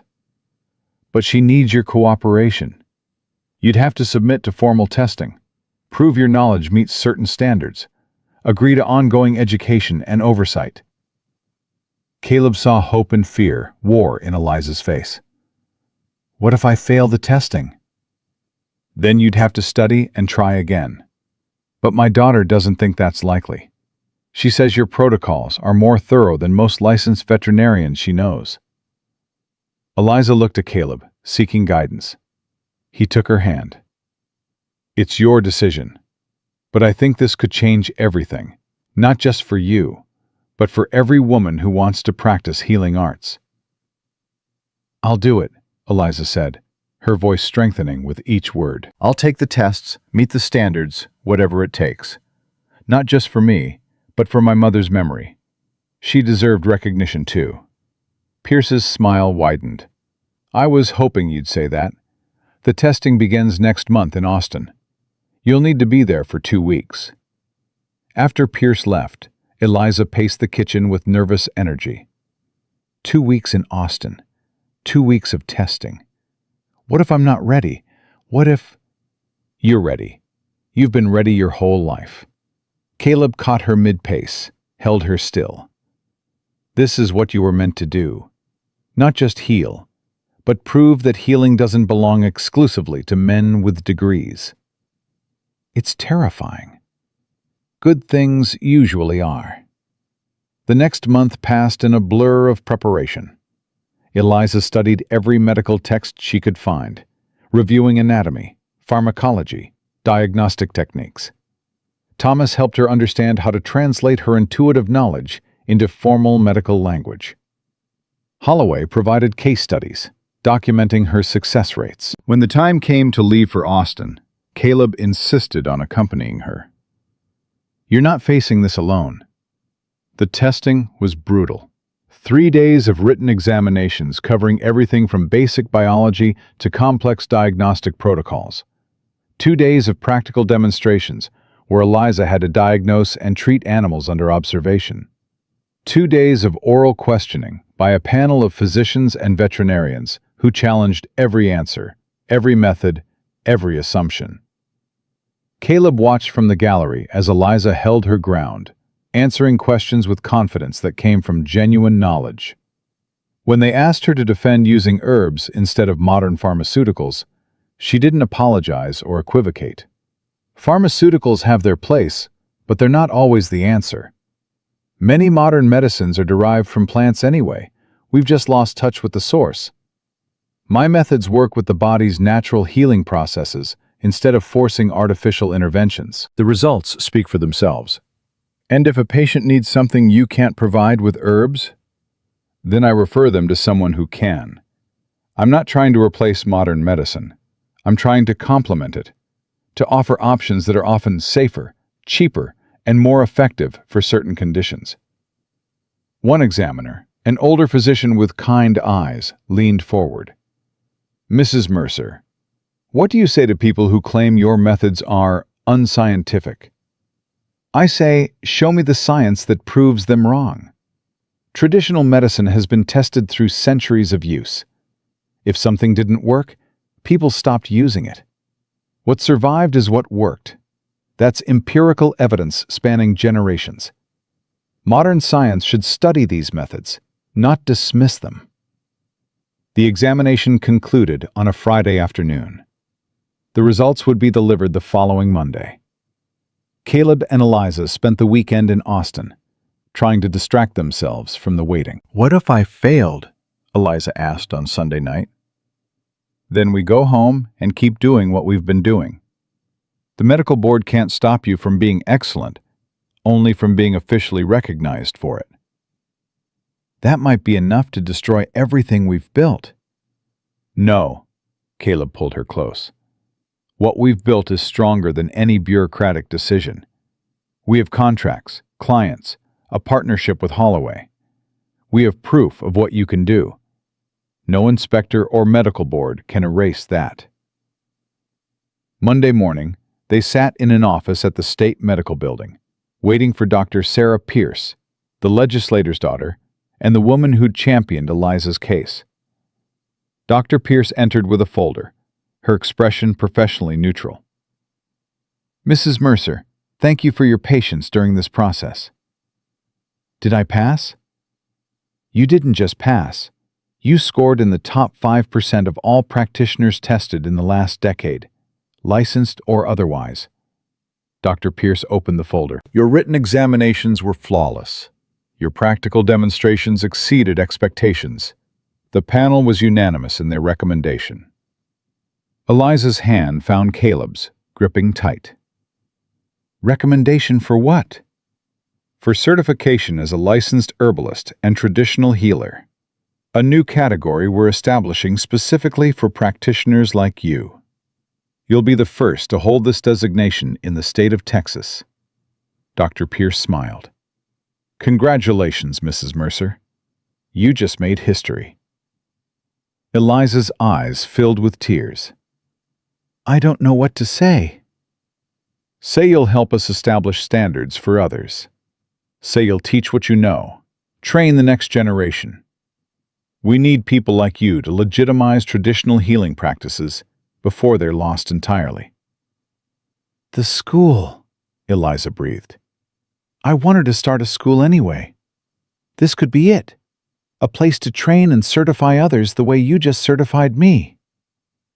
Exactly. With your success and certification, you could establish a program that becomes the model for the entire country. Dr. Pierce extended her hand. "Are you interested?" "Yes," Eliza shook firmly. "Absolutely yes." The trip home was jubilant. Caleb couldn't stop grinning, and Eliza kept pulling out the certification papers just to prove they were real. "We're going to need a bigger operation," she said. "If I'm going to teach, we need classroom space, dormitories for students, expanded facilities." Then we expand. Holloway will invest if we ask him. This makes our partnership even more valuable. An officially certified herbalist training horses? That's a selling point nobody else can match. They reached home to find a crowd waiting. Holloway, Robert Chen, Thomas the apothecary, a dozen other ranchers and townspeople. Word had somehow spread before they arrived. "Is it true?" Holloway called. "You're officially certified?" Eliza held up the papers. First licensed herbalist and traditional healer in the state of Texas. The crowd erupted in cheers. Martha Hendricks stepped forward, tears streaming down her face. "My sister is alive because of you. She was dying and you saved her. Thank you doesn't begin to cover it. You trusted me when others didn't. That meant everything." Over the next 6 months, they built the school. Holloway invested heavily, seeing the long-term value. They converted an old barn into classrooms, built dormitories, established gardens for growing medicinal plants. Eliza developed a formal curriculum, combining traditional knowledge with modern understanding. The first class started with 6 students, 4 women, 2 men, all of them eager to learn skills the regular medical establishment didn't teach. Eliza threw herself into teaching with the same passion she'd brought to healing. "You're a natural," Caleb said one evening, watching her review lesson plans. "Better than any teacher I ever had." "I keep thinking about my mother, how proud she'd be to see this. Knowledge she passed to me now being passed to others, preserved instead of dying with one person. She'd be incredibly proud, just like I am." The school's reputation grew quickly. By the second year, they had 20 students. By the third, 40. With a waiting list twice that long, graduates went on to establish practices across Texas and beyond, carrying Eliza's methods and philosophy with them. The ranch flourished alongside the school. The partnership with Holloway had produced some of the finest horses in the state. Caleb's training methods, combined with Eliza's health protocols, created animals that commanded premium prices. They'd gone from nearly losing everything to becoming one of the most successful operations in 3 counties. But the real transformation was personal. 5 years after Eliza stepped off that stage, Caleb stood in their expanded stable, watching her teach a group of students how to diagnose lameness. She moved with absolute confidence, her voice clear and strong, no trace of the uncertainty she'd carried when she first arrived. "She's something special," Holloway said, joining Caleb at the fence. "You know that, right?" "I know. When you first sent away for a mail-order bride, I thought you were desperate and foolish. Turned out, you were desperate and lucky." Caleb laughed. The luckiest man alive. That night, Eliza found him in the office, staring at an old photograph of his father, standing in front of the stable. "Thinking about him?" she asked. "Thinking about what he'd say if he could see this place now. The school, the horses, everything we've built." "What do you think he'd say?" Caleb considered. He'd probably say I did it wrong, that his way was better, that I should have stuck to his methods. He smiled. But then he'd see the success, see you, see what we created together, and he'd admit, grudgingly, that maybe there's more than one right way to build a legacy. Is this what you imagined when you placed that advertisement? Not even close. I imagined someone to help with chores, maybe keep the house. I never imagined a partner who'd save my ranch, build a school, change the entire medical landscape of the state. He pulled her close. I never imagined falling in love with someone who'd make me want to be better than I was. You made me better too. You gave me space to be fully myself, without apology or fear. She kissed him softly. We saved each other, Caleb. That's what partners do. A knock interrupted them. One of the students stood in the doorway, nervous. Mrs. Mercer? There's a woman here from the state medical board. She says it's urgent. Eliza and Caleb exchanged glances, old fear rising before they pushed it down. They'd faced the medical board before and won. Whatever this was, they'd handle it together. The woman waiting in the parlor was younger than expected, professional, but not hostile. Mrs. Mercer, Mr. Mercer, I'm Elena Vargas from the state medical board. I wanted to speak with you about your school. Is there a problem? Eliza asked carefully. On the contrary, the board has been reviewing the outcomes from your graduates, and the results are remarkable. 93% placement rate, excellent patient outcomes, 0 disciplinary issues. Vargas smiled. We'd like to make your program the official model for herbalist certification statewide. That would mean state funding, official accreditation, and the authority to grant licenses directly. Eliza sat down slowly. You want to fund us? Officially recognize the school? More than that, we want to expand it, train more practitioners, establish satellite programs in other cities. Traditional healing is proving valuable in areas modern medicine struggles with: chronic conditions, preventative care, affordable treatment for rural populations. Your model works, Mrs. Mercer. We want to scale it. What would that mean for us? It would mean transforming your small operation into something much larger. You'd need to hire more instructors, expand facilities significantly, meet state oversight requirements. But you'd have the resources and authority to train hundreds of practitioners instead of dozens. Caleb watched Eliza process this, saw the fear and excitement warring in her expression. Can we have time to discuss it? Of course. Take a week, then let us know. Vargas stood. But I hope you'll say yes.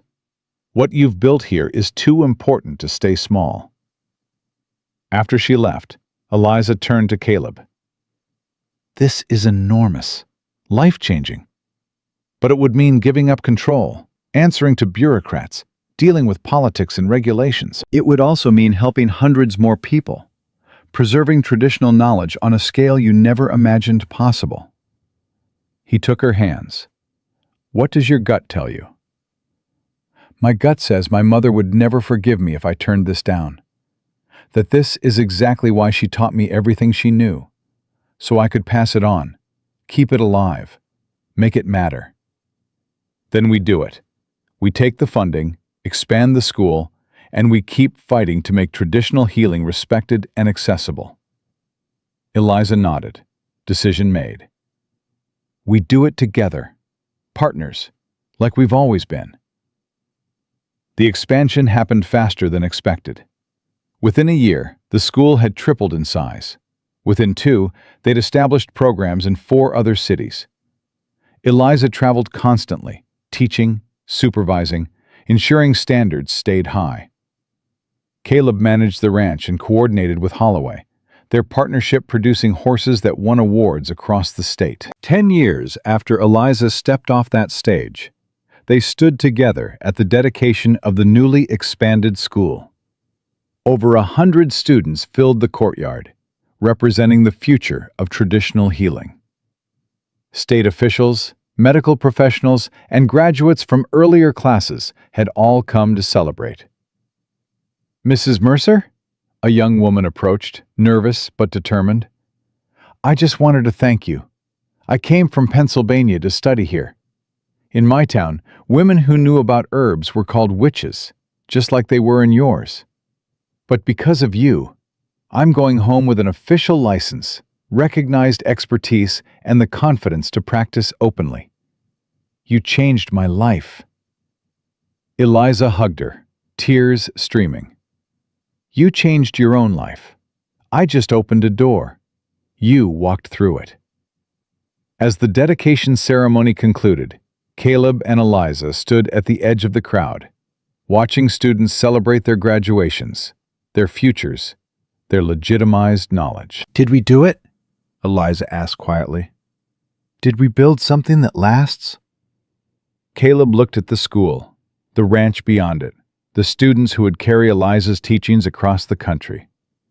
He thought about the ranch that had been dying, the desperate advertisement that had brought them together, the journey from strangers to partners to something deeper than either word could capture. "We built more than something that lasts," he said, pulling her close. "We built something that grows. Every student who graduates, every person they help, every practitioner they train in turn, it all traces back to you, to us, to the choice we made to fight for something better. That's not just lasting, Eliza. That's immortal." She leaned into him, and they stood watching the future they'd created from the ashes of what had almost been lost.